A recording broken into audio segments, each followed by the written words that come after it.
Ini orang Aceh yang naik. Farhan Arisandi.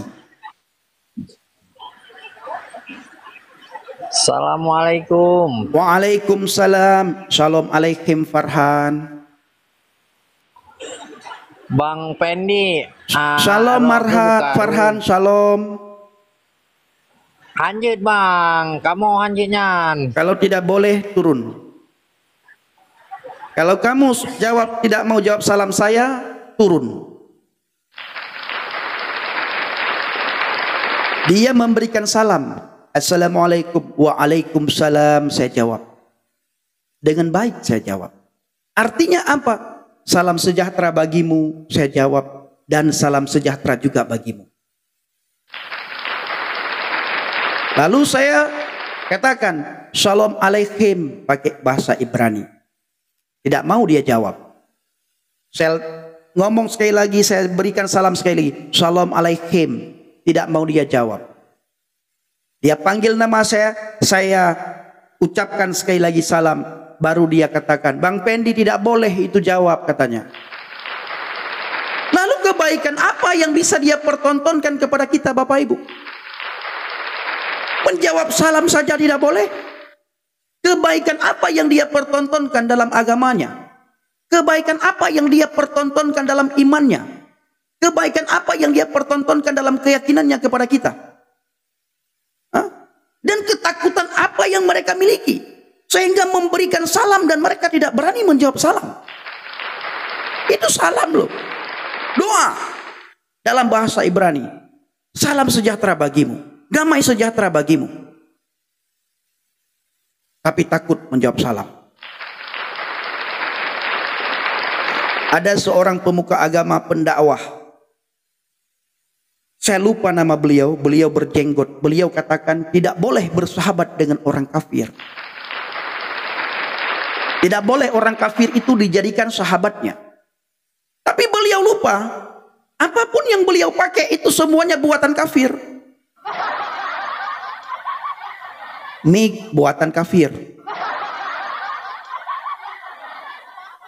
HP buatan kafir.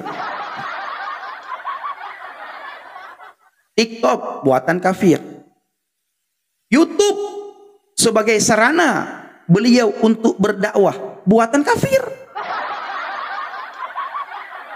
Toa buatan kafir. Instagram buatan kafir. Semua buatan kafir. Tapi dengan begitu berapi-api beliau sampaikan, jangan bersahabat dengan orang kafir. Nah ini yang saya selalu katakan, ini orang-orang yang sangat munafik. Ya, sangat munafik. Nah ini, memakai barang kafir. Seandainya mereka tidak munafik dan benar-benar diterapkan Bapak Ibu, oh kembali ke zaman batu. Kembali ke zaman batu. Semua buatan kafir tidak boleh pakai. Dan benar-benar kita tidak mau memakai buatan kafir. Yang namanya buatan kafir jangan pernah pakai. Nah, hiduplah di zaman batu. Hidup di zaman batu. Tetapi saya tidak pernah mendengar ada pemuka agama yang mengatakan, apa Bapak Ibu? Ada pemuka agama yang mengatakan jangan bekerja sama orang kafir. Saya tidak pernah dengar itu. Jangan bersahabat dengan orang kafir, banyak saya dengar. Tetapi jarang sekali saya mendengar jangan bekerja sama orang kafir. Jangan terima uang orang kafir. Saya tidak pernah dengar. Kalian-kalian semuanya, jangan bekerja sama orang kafir dan jangan menerima uang orang kafir. Kita tidak pernah dengar itu. Nah, ini orang-orang Aceh banyak sekali Bapak Ibu. Marah sekali mereka sama saya. Enggak tahu apa yang membuat mereka marah. Saya tidak singgung agama apapun. Saya hanya membaca komentar yang tertulis Bapak Ibu. Ya, setiap komentar yang saya baca, yang mereka tulis saya baca. Naik dong. Untuk apa naik? Hah? Untuk apa naik? Naik silakan. Untuk apa naik?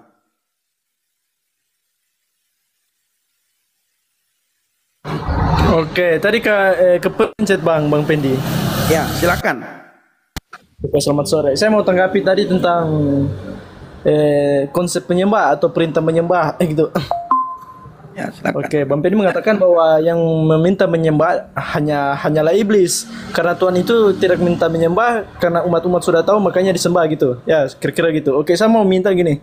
Perintah menyembah kepada Yesus sama seperti Yesus mengatakan ada tertulis engkau harus menyembah Tuhan Allahmu. Jangan pakai Alkitab, jangan. Kamu imanmu apa? Islam. Silakan sampaikan Islam. Jangan ganggu-ganggu Alkitab yang tidak kamu imani. Oke. Perintah menyembah dalam Islam itu jelas ini mana tadi? Oke, perintah menyembah. Ini di sini katakan nih Quran surah Thaha ayat 14 dikatakan Bismillahirrahmanirrahim. Innani anallah, sesungguhnya aku ini Allah, la ilaha illa anna, tidak ada Tuhan selain aku. Fa'buduni, maka sembahlah aku, wa aqimis sholata li dzikri, dan laksanakan salat untuk mengingat aku. Nah, perintah menyembah itu kepada Yesus ada enggak? Seperti Yesus mengatakan ada tertulis engkau harus menyembah Tuhan Allahmu. Gitu. Langsung saja kamu sampaikan kamu sampaikan aja agamamu di sini. Saya dengar. Kan tadi udah Bang Pendi. Sampaikan saja. Sudah. Ya sudah, perintah menyembah. Oke, terima kasih. Ya. Kalau di dalam Alkitab yang minta disembah itu kuasa kegelapan. Itu dalam Alkitab. Ya. Dalam Alkitab itu yang minta disembah, yang selalu memohon untuk disembah itu kuasa kegelapan. Setan. Itu dalam Alkitab. Kalau di dalam kitab lain itu urusan kitab lain itu. Saya tidak ada urusan dengan kitab-kitab lain. Karena saya tidak mau membaca-baca kitab lain. Di dalam iman saya di dalam Alkitab, kalau ada yang minta disembah, minta sujud, sujudlah kepadaku. Itu kata firman Tuhan. Sujudlah kepadaku, kata Alkitab, itu adalah setan. Setan meminta Yesus untuk sujud kepada setan. Oh, masalah agama lain, masalah kitab lain tertulis, itu urusannya dia, itu bukan urusan saya. Saya tidak ada urusan, karena saya tidak lagi beriman kepada itu. Agama saya bukan Islam, agama saya Kristen. Naik lagi bang, saya tunjukkan perintah menyembah kepada Elohim. Elohim bukan Tuhan kamu, Ghazi. Ya, Tuhan kamu itu bukan Elohim. Tuhan kamu itu adalah Allah Subhanahu wa Ta'ala. Jangan. Saya tidak mau debat. Nanti kalau saya ke Selu Lidah, rumah saya diseruduk. Nah, Ghazi buka aja komal sendiri, ngoceh sendiri itu. Undang penonton. Ya, undang penonton. Kalau saya tidak mau debat-debat sama kalian, salah jawab nanti, salah saya beri pernyataan nanti, ujung-ujungnya masuk penjara. Nah, Ghazi silahkan buka komal sendiri, ngoceh sendiri, buat segala sesuatu yang kamu suka. Mau bahas Alkitab, silahkan. Kalau saya tidak mau, ya, kalau saya tidak mau. Bahkan saya tidak mau membahas kitab saya yang lama. Itu bukan urusan saya itu. Itu urusan kalian itu. Mau bahas kitab kalian, nah silahkan. Kalau saya, no.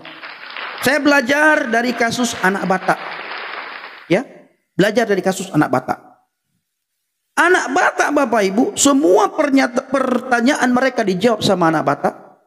Lalu anak Batak memberikan pertanyaan. Lalu anak Batak sedikit menyimpulkan. Seketika rumah anak Batak diseruduk. Dan langsung Bapak Ibu, anak Batak minta sama polisi, karena ramainya orang seruduk rumah anak Batak.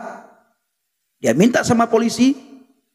Lalu tidak lama kemudian polisi datang dan dibawalah ke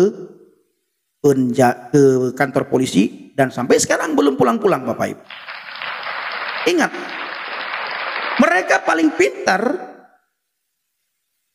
memancing lawan debat. Sangat pintar. Dan di belakang mereka itu sudah siap Bapak Ibu dengar rekaman. Lalu dipotong seolah-olah kita monolog. Anak Batak seolah-olah monolog Bapak Ibu. Ya, anak Batak itu seolah-olah monolog, saudaraku. Itu anak Batak. Diedit videonya seolah-olah monolog. Padahal tidak, saudara. Ini harus ada data fakta, jangan ngoceh dan dongeng aja bang. Ini Grace Virgo. Anak Batak pakai data. Anak Batak pakai data dan ada faktanya apa yang dia sampaikan. Tetap dianggap penistaan. Data kita itu dianggap penistaan. Data kita dianggap penistaan Bapak Ibu. Data kita apabila mereka terpojok dianggap penistaan dan dilaporkan ke pihak hukum. Hati-hati. Belajar dari kasus anak Batak. Belajar dari kasus Pak Saifuddin Ibrahim. Belajar dari kasus Bapak Muhammad Kece. Belajar dari kasus Ustadz Yusuf Roni. Berapa banyak lagi korban orang Kristen, para apologet penginjil yang akan masuk penjara. Hati-hati. Hati-hati teman. Saya bukan tidak tahu, lama saya di dalam agama mereka. 31 tahun lebih. 31 tahun lebih saya dalam agama itu Bapak Ibu. Ya, hati-hati. Nah, hati-hati. Jangan sampai berada di dalam penjara. Nah, tidak usah lawan mereka. Nah, benar nih, seperti dia bilang, Ani, ya, apa kata dia? Islam dilawan, motnya tututmu. Nah, itu dia Bapak Ibu. Mereka selalu mencari lawan. Mereka cari lawan. Begitu lawan datang, masuk penjara. Begitu lawan datang, langsung dibenturkan dengan hukum penistaan agama. Bang Edis TV, Bapak Ibu bersyukur karena Bang Edis TV tidak di Indonesia. Coba Bang Edis TV di Indonesia, sudah dari tahun kemarin dia masuk penjara. Itu Bang Edis TV. Ya, itu Bang Edis TV. Nah, benar, setan cari lawan. Nah, benar sekali ini. Nah, yang cari lawan itu selalu setan. Nah, sudah sejak dalam Taman Firdaus Bapak Ibu, kuasa kegelapan selalu menentang kebenaran. Dia mempertanyakan kebenaran. Itu kuasa kegelapan Bapak Ibu. Setan itu, iblis, menyerupai ular. Bahkan fakta-fakta yang ada dia selewengkan. Kebenaran dia putar balikkan. Dia selewengkan kebenaran itu. Nah, itu kuasa kegelapan. Benar, setan selalu cari lawan. Kalau sudah kalah, hantam dengan hukum penistaan agama. Bahaya saudara, hati-hati. Belajar sama anak Batak.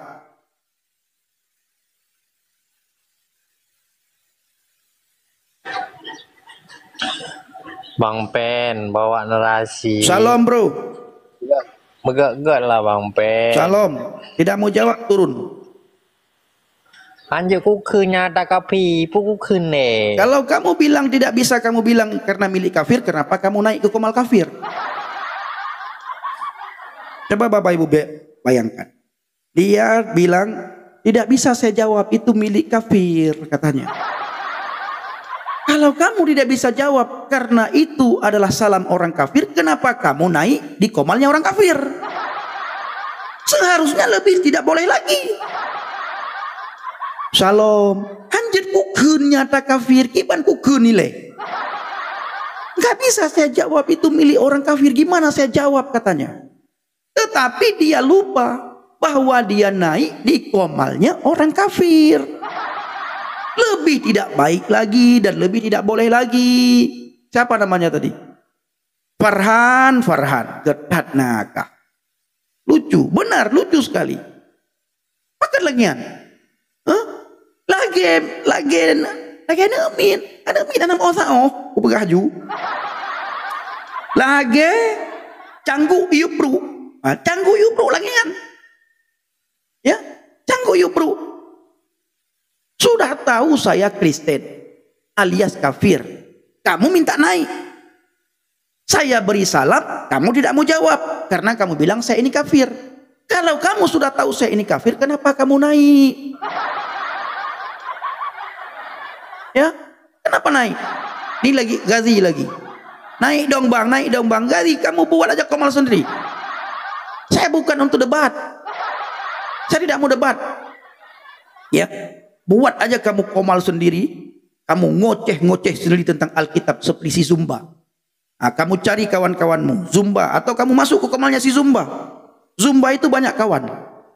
Naik ke komalnya si Zumba, nah, kamu ngoceh-ngoceh sendiri di sana. Kamu bahas Alkitab di sana. Seperti saya. Saya begitu. Saya buka komal sendiri, saya bahas sendiri. Apa yang kalian tulis, saya baca semua komentar kalian. Tapi saya tidak mau naikin kalian. Takut.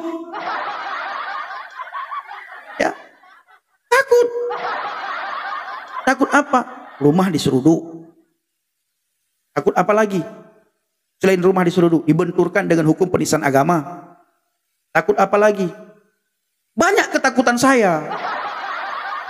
Benar saya bilang Ghazi. Jadi Ghazi kamu bilang naik, naik, naik. Jangan. Saya tidak akan naikin.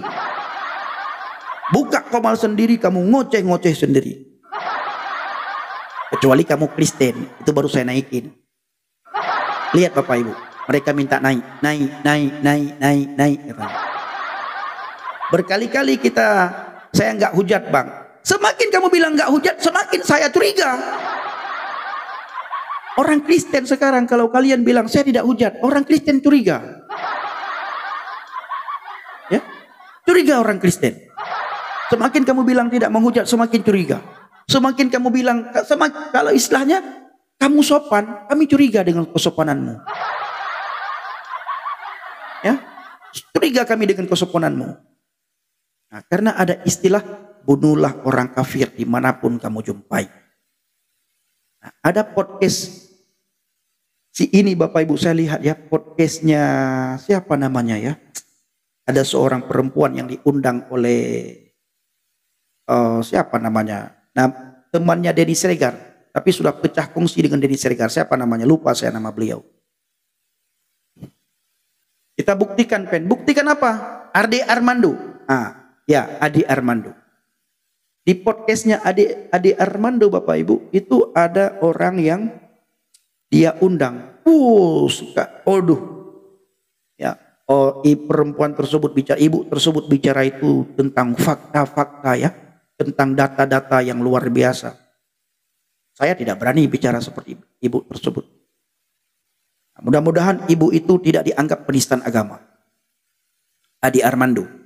Ya, ada di podcastnya Bang Ade Armando, coba lihat. Ada ibu-ibu yang diundang oleh Bang Ade Armando, diwawancarai oleh Bang Ade Armando.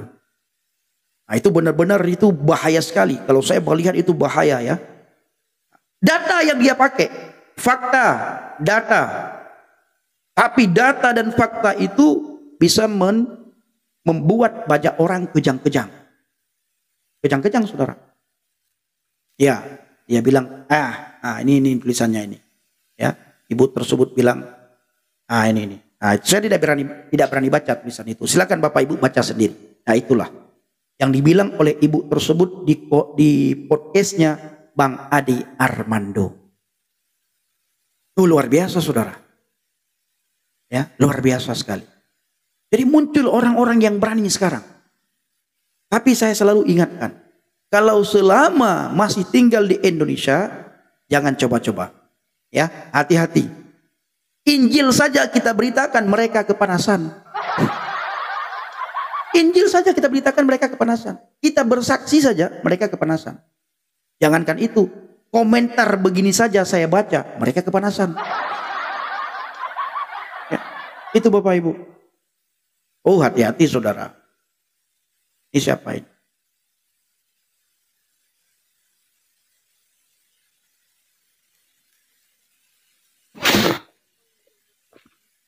Halo, Shalom.